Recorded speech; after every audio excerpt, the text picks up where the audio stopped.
Hey there, you're listening to BD4, where there's no better way to get your Yankees and Knicks analysis. Yanks every series, Knicks every game, and MMA on occasion. Here's your host, RJ Carbone.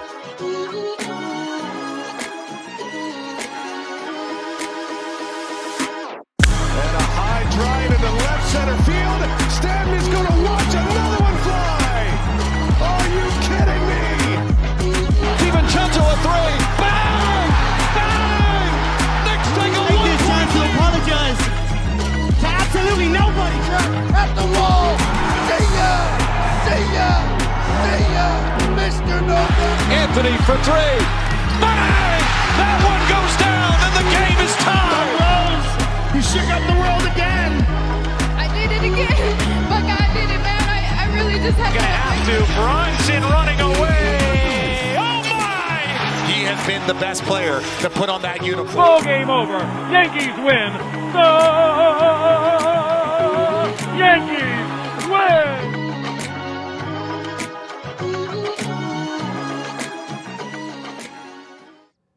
Okay, welcome to episode 789 of the podcast.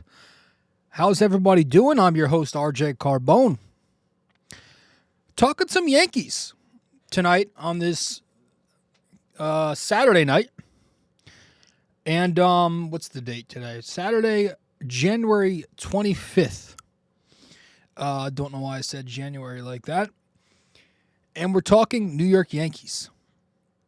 There's not been a lot going on with the Yankees over the last couple of weeks. Ever since the Goldschmidt signing? That was kind of the last big thing they did. There have been a couple of small topics since, small signings. There was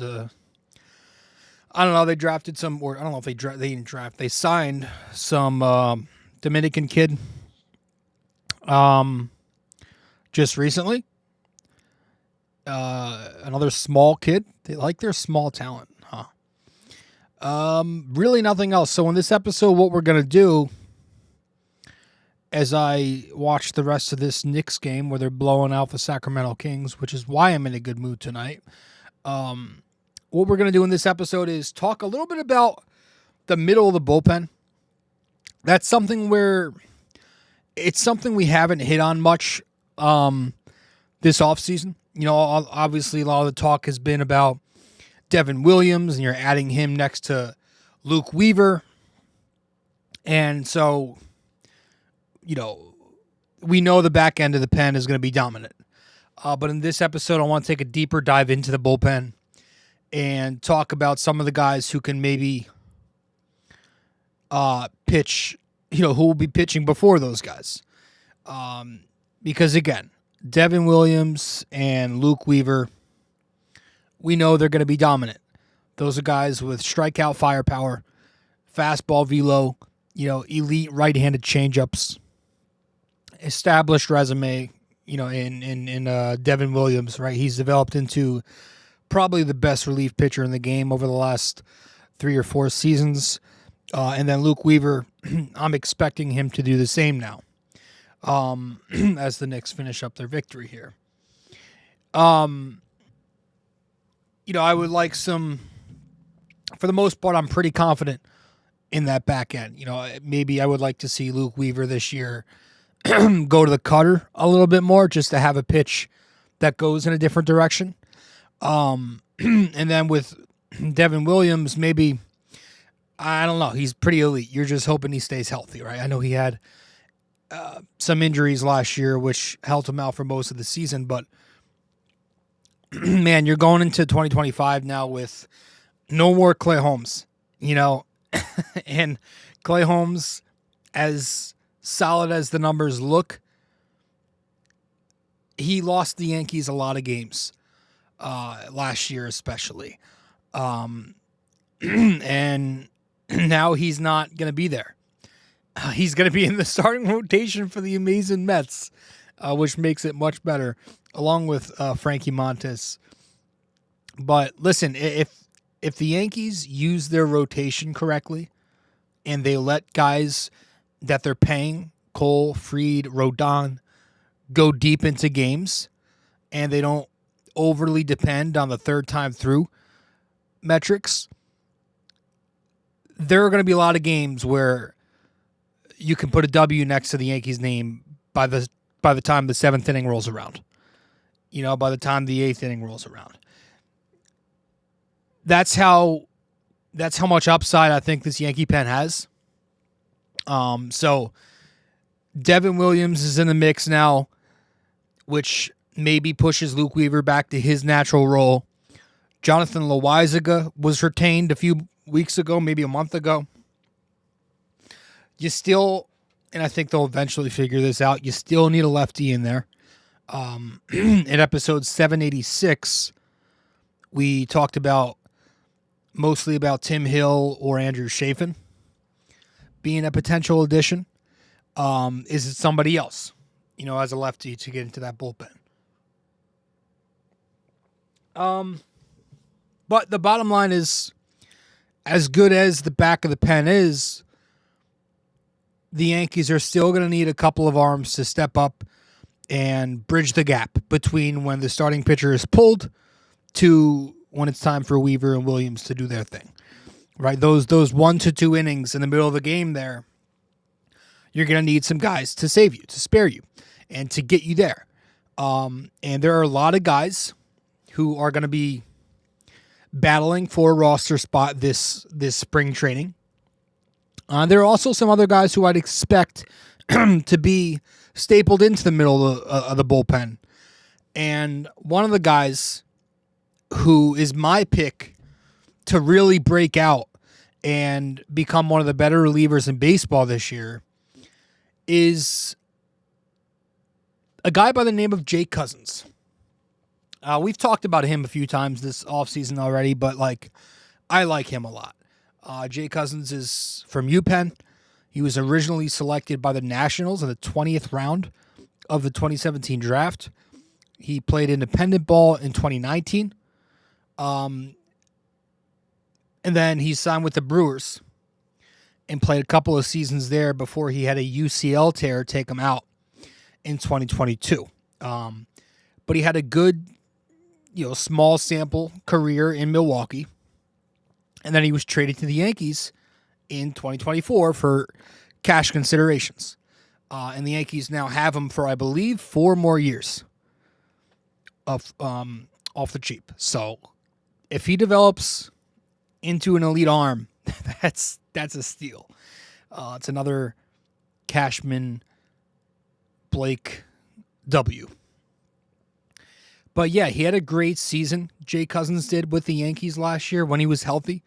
He struggled at first, was sent down, and then he was recalled a few months later.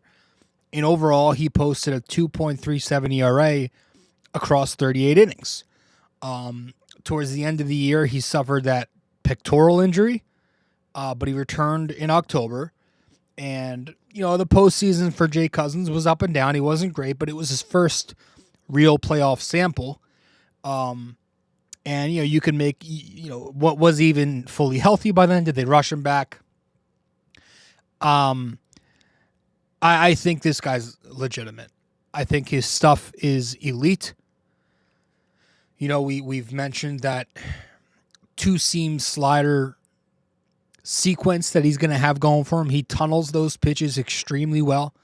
He's got a wipeout slider with deep horizontal movement, right? And he added 2 inches of break to the slider when he came to the Yankees. It was an already filthy pitch. And the numbers on it last year were excellent. The slider produced a K rate that was 5th best in baseball, a whiff rate that was the 11th best in baseball, and opponents batted just 141 on the pitch. And then that 2-seam fastball that sits around 95, 94, 96. I don't know why I said it like that. That was odd. It's got great arm side action to it. Sits around 96, I would say, from what I remember. It runs a lot arm side. And so when you tunnel that pitch, a hard two-seamer going into righties, and then you got a slider going away from righties, it's so hard to pick that up. So that's why he brings and brought much needed swing and miss to this bullpen, which desperately lacked that, and so I think he's got upside to absolutely break out and become a sub-3 ERA pitcher for the 4 years that they have him. He just needs to stay healthy, which he's had some problems staying healthy over the course of his career. So Jake Cousins is a guy who I think can be really slept on, but I'm telling you, man, the guy's got a weapon. He's got a wiffle ball slider. Anybody who's watched him last year knows exactly what I'm talking about. That pitch is filthy. I've also been pretty high on Ian Hamilton. Now, Ian Hamilton has had a very, very up and down career. It's been an odd career. He's missed a lot of time with injuries, and he's been pretty mediocre numbers-wise. But he came to the Yankees a couple of years ago, and he was another guy who broke out. Last year, though, he struggled with injury again, and he was never really able to fully recover when he came back. But another right-handed arm that I think has potential to get a lot of swing and miss. He's got a very hard two-seamer that can touch 99, and that complements with that Slambio pitch that he throws, which is a slider changeup type pitch. I think he's also got the upside to repeat what he did in 2023 if he is healthy. I really like his stuff. Ian Hamilton is intimidating looking, gets a ton of swing and miss, can throw hard, and can also generate some soft contact. And we mentioned that the Yankees brought back Jonathan Loaisiga, who has also had a very up and down career so far in pinstripes, dealing with multiple injuries every year. They brought him back on a 1-year deal with, I believe, a team option for 2026. They reported the money weeks later after he signed, and I'm pretty sure it was $5 million. But another guy who throws a hard two-seamer, and he's got pretty pinpoint location with it. He'll dot it in on the hands to righties, and then to lefties he can go away with it, or just generates a ton of soft contact, induces ground balls with it. That two-seam can sit, just like Hamilton, it could sit 99 consistently when he's right. I would like to see Loaisiga mix it up a little more. He's got very underwhelming strikeout and whiff numbers because he's primarily two-seam. He usually sits 55 to 60% usage with that pitch. He doesn't really dive deep in his bag as often as you want.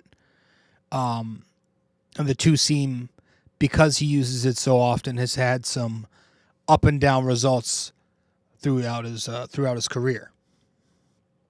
But the curveball and the changeup that he throws, that's where the whiff comes from.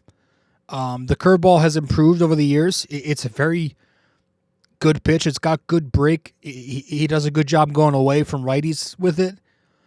And the changeup's a good pitch. He's got very good numbers on it versus lefties. So that's where he gets most of his strikeouts from, when he gets strikeouts. But I think to keep Jonathan Loaisiga healthy, you just got to lessen the innings workload with him. I would try to go away from the 2-inning rule that they were trying to force him into. And if he can stay healthy, I think it's possible that he can repeat what he did in 2021. But at the same time, it seems like we're reaching a point with Jonathan Loaisiga, and he's 30 years old now, where he might just be one of those guys who never stays healthy and has all the talent in the world. And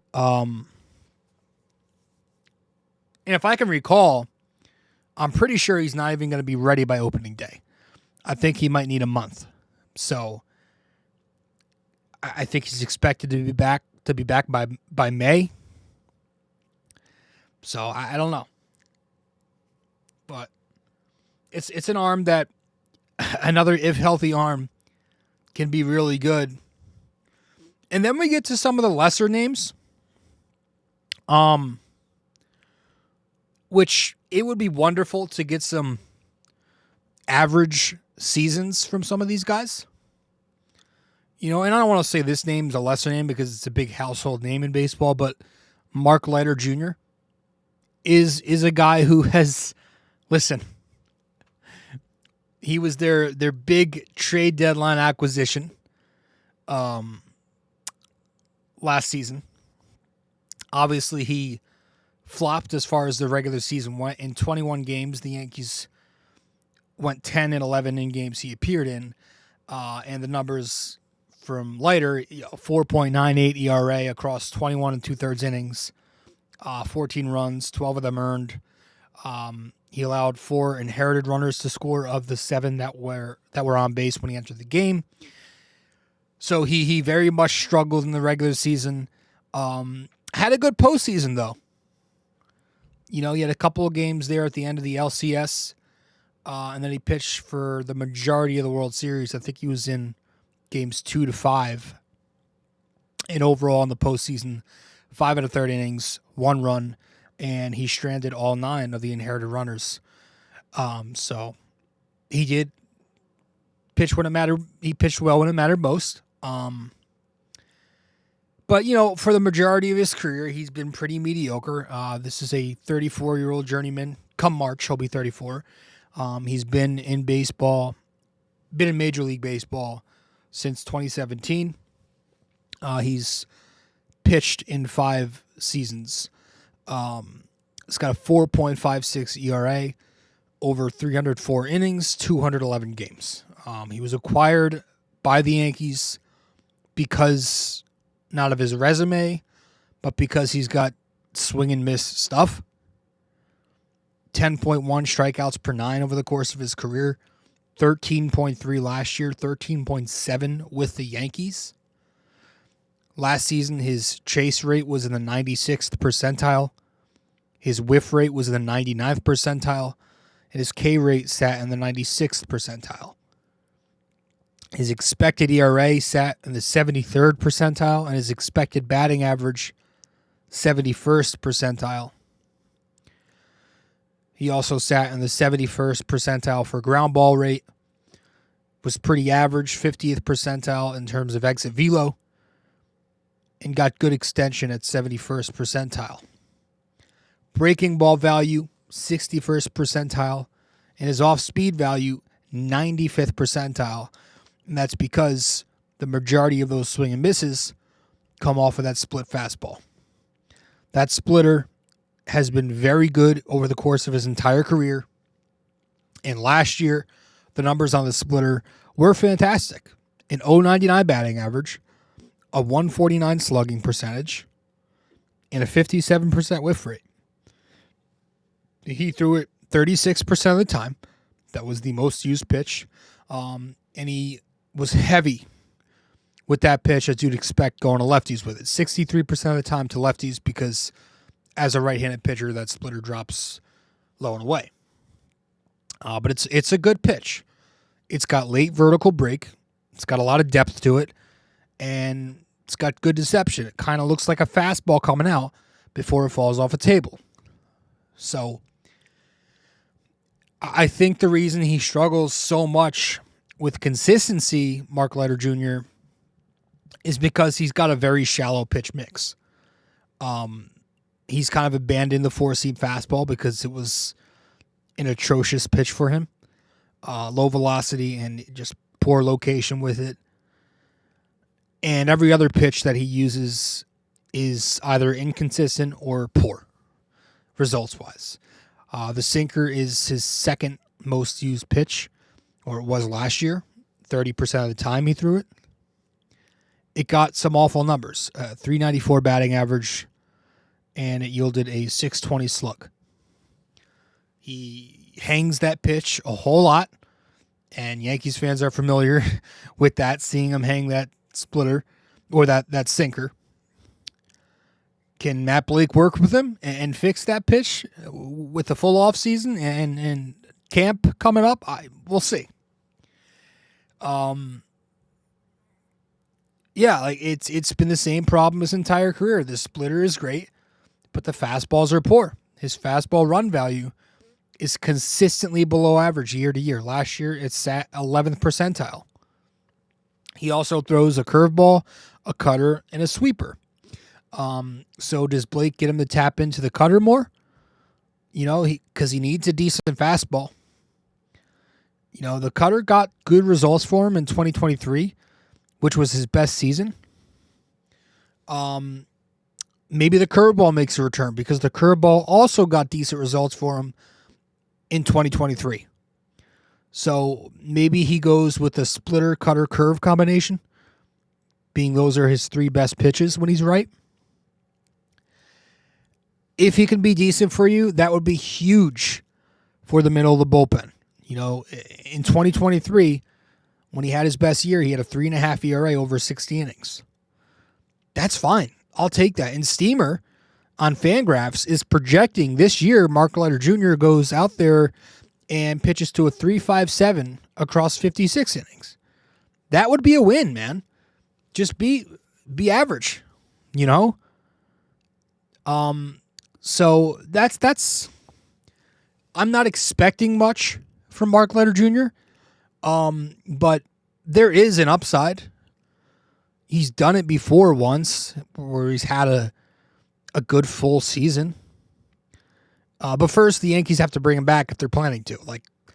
They have yet to agree to an arbitration contract. So I don't know if they're going to have to go to court for that. We'll see. That's Mark Leiter. Let's talk about another right-handed arm out of the bullpen. This is an interesting one because he's not pitched for the Yankees much. Along with Lou Trevino, who's no longer here, the Yankees made a deadline deal in 2022 for Scott Effross, coming from the Chicago Cubs. Effross is a guy who, over the course of his career, when he's healthy, he's been consistently good. As a rookie, he posted a 3.68 ERA across 14 2/3. In 2022, he was very good with the Cubs. A 2.54 in 56 2/3 innings. Well, that was when he split time with the Cubs and Yankees. He had a 2.66 with Chicago and a 2.13 with the Yankees. And then in 2023 and in 2024, he didn't play. He only appeared in 3 games at the end of last year, and that was it. So the last 2 seasons, he's not pitched. And when he came back last year, when he was ramping up in the minors, and even when he appeared in the majors for a couple of games, the stuff didn't look great, which is why they waited so long to recall him. But you're hoping that with a healthy offseason and a full camp, can he get back to what he was? Can he get back to being a relief pitcher with great break on his pitches? Because, he generates a lot of chase. He gets guys to swing at pitches outside the zone. He strikes out a lot of batters. That sinker-slider combination is very good. It's a great sequence. It's a great sequence of pitches to funnel when he's right. Talked about that with Cousins. Could be very similar with Effross. And then you combine that arm angle that he pitches with, right? Makes that 2-seamer very deceptive. When he's releasing it from that sidearm angle, that's a tough pitch to hit. That 2-seam's got crazy arm side run to it. It's got some sink, but it's got arm side run that you'll see at times have 2 feet of break to the right side of the plate. But mostly that pitch has gotten some bad results over the course of his career because it's got low velo on it. So when he mislocates it, it gets slugged. The slider is actually Effross's best pitch numbers wise. That's the pitch he throws primarily to help set up the two seam. It's got very good numbers and a whole lot of break towards first base. He averaged 13 inches of break in 2022 with the slider. He also uses a changeup occasionally, obviously mostly going to lefties with that. And then the four-seamer is more of a decoy pitch. Low velocity, not much movement. Mostly goes to lefties with it, and he likes to keep it away from the zone. But Scott Effross, Steamer has him projected to post a 4.18 ERA across 50 innings, though. So, I would love to get more, but that could very well be the case. If he's healthy and if the stuff looks good again, I think he will be better. But first, he's got to earn a spot back on the roster through camp because at the moment he's projected to remain in AAA to start the season. So we'll see where he ends up. And then this is a guy we talked a little bit about a few episodes back. I'm pretty high on him too. And that is Fernando Cruz. This is the veteran the Yankees traded for in the Trevino deal. They got him from Cincinnati. This is a righty relief pitcher who turns 35 years old in March. He's a journeyman with a very average major league career. He's pitched in 3 seasons. But it's the deeper stuff the Yankees like. They like his swing and miss stuff. He's a big dude with a nasty splitter. And last year, the metrics overall were pretty damn good. Just looking at the peripherals. The expected batting average was 73rd percentile. Chase rate sat 64th percentile. His whiff rate, 99th percentile. His K rate, 99th percentile. Overall, struck out 109 batters across 66 2/3 innings. And it was mainly because of that splitter in particular. It's got great late movement on it. Very good break, 6 inches of tail on it. A good slow velocity to it. It's a 13-mile-an-hour difference between the change and his four-seamer. And so his numbers on it are absurd. Over 287 career plate appearances that end with him throwing the splitter. Opponents are batting just .099 on it with a 145 slug and a whiff rate just below 60%. It's a ridiculous pitch. Now, the thing with Fernando Cruz, he needs to work on his pitch mix. That four-seamer, which is second in usage, only sits 94, 95. It's easy to catch up to. It gets slugged around a lot. His cut fastball is his tertiary pitch. It's got some decent movement, but he locates it pretty poorly. His slider, he used the slider in 2023.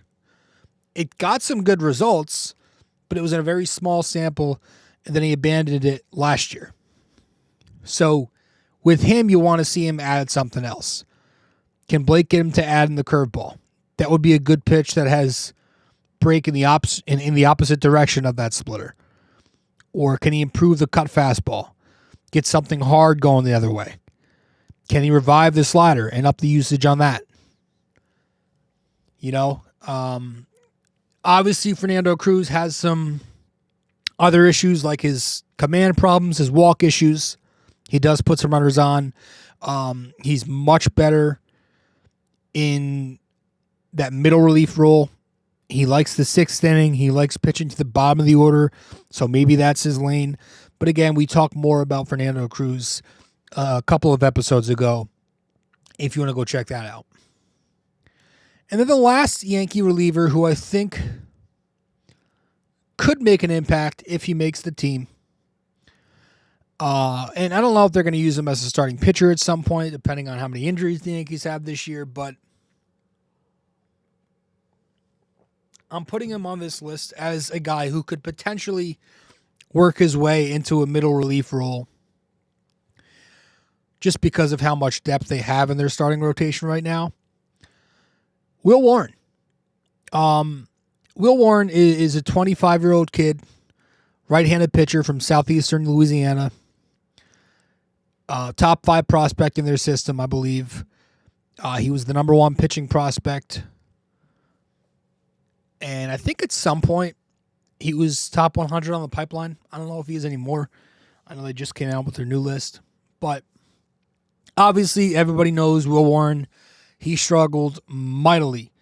He struggled vastly at the MLB level last year. 22 2/3 innings with the Yankees. 10.32 ERA. 340 opponent batting average and a 190 whip. Awful numbers. You remember some horrific performances from him. The Angels game, the Rockies game, my gosh. But towards the end there, he did look a little bit better and flashed some of his upside against the Phillies, against the White Sox. There were some moments. There are some good things about Will Warren. I've trashed him in the past. You know, there are some good things. First of all, he's got a deep pitch mix with pretty good movement on all of his pitches. It's command and sequencing that are his biggest issues. Regarding the 4-seam fastball, it's rated as a 55 on the 2080. You know, but he has some trouble avoiding barrels with it. It's got pretty average spin and pretty mediocre velocity, but he showed some good command with the 4-seamer last year, which is why he had some good numbers on it. The slider has very good spin and good break to it. The slider is probably his best pitch. It's rated as a 65 on the 2080. Will Warren is good versus righties because he does a great job sequencing the 4-seamer and slider, but he has issues against lefty bats because he